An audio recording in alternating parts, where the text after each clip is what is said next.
Le mercato s'accélère, les rumeurs s'enflamment et les coulisses se dévoilent. Salut tout le monde et bienvenue dans cette nouvelle revue de presse. C'est désormais presque acté. Chelsea et le Borussia Dortmund ont trouvé un accord de principe pour le transfert de Jamie Gittens, l'un des jeunes talents les plus excitants d'Europe. L'ailier anglais de 20 ans est sur le point de rejoindre les Blues pour une somme estimée entre 52 et 60 millions d'euros, selon les sources proches du club. Le joueur, qui s'est illustré cette saison en Bundesliga, était suivi de près par plusieurs clubs européens, mais c'est bien Chelsea qui a pris l'avantage, misant sur son potentiel à long terme pour construire une attaque jeune et percutante. Gittens arrive en provenance de Dortmund, où il a explosé cette saison.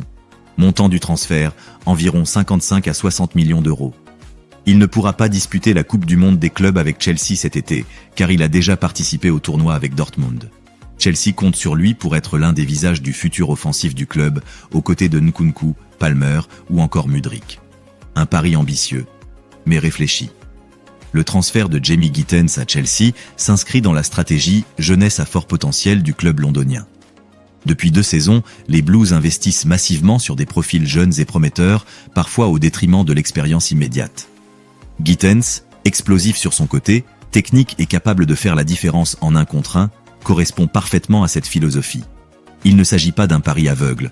Le joueur a déjà prouvé sa capacité à performer en Bundesliga et son profil rappelle celui de joueurs comme Sancho à ses débuts, voire Vinicius Junior dans sa percussion. Chelsea, qui cherche à se repositionner comme un candidat sérieux à la Ligue des Champions, voit en lui un investissement à long terme. Toutefois, son manque d'expérience au plus haut niveau européen et son incapacité à disputer le mondial des clubs avec Chelsea sont des points à surveiller. Il faudra lui laisser du temps pour s'adapter à la Premier League, plus physique et exigeante. C'est désormais officiel. Jonathan David a bien posé ses valises à Turin ce vendredi matin.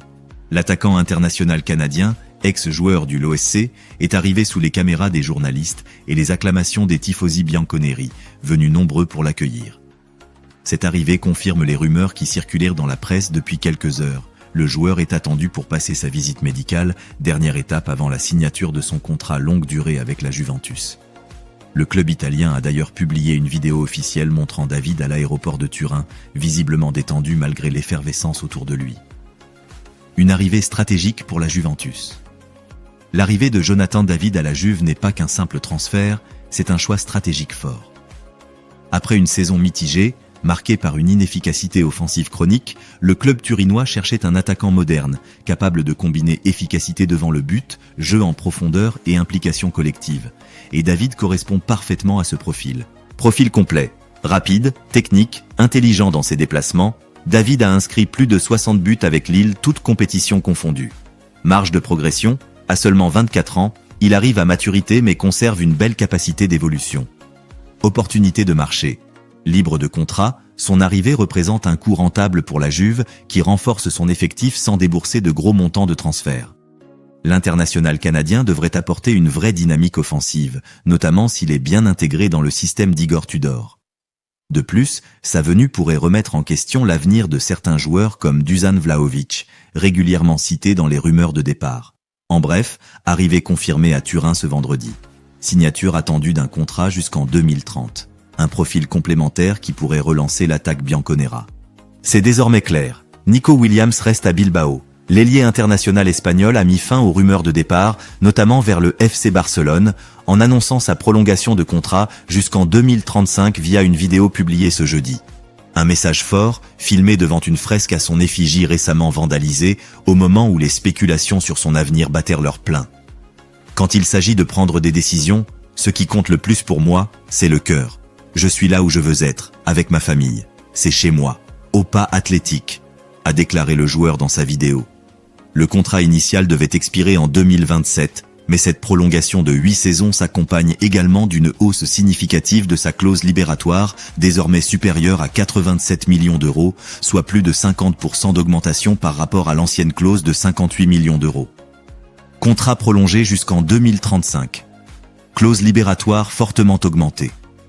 Le FC Barcelone était intéressé, mais Nico Williams avait des doutes sur la stabilité sportive et financière du club catalan.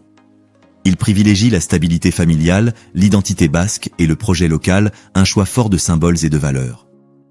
Cette décision n'est pas qu'un simple choix sportif. Nico fait passer un message clair de fidélité et d'attachement à son club formateur. Dans un football de plus en plus dominé par les grosses transactions et les carrières nomades, le voir refuser Barcelone pour rester à l'Athletic est rare et marquant. De plus, sa fresque vandalisée devient ici un symbole retourné, là où certains ont tenté de salir son image, il réaffirme son identité. Ce geste renforce son statut de figure centrale du club pour les années à venir, et montre que le projet de l'Athletic peut encore retenir ses talents face aux géants européens. Merci d'avoir suivi cette vidéo jusqu'au bout. Si vous avez apprécié le contenu, n'oubliez pas de laisser un like, de vous abonner et de partager pour soutenir la chaîne. On se retrouve très bientôt pour une nouvelle revue de presse.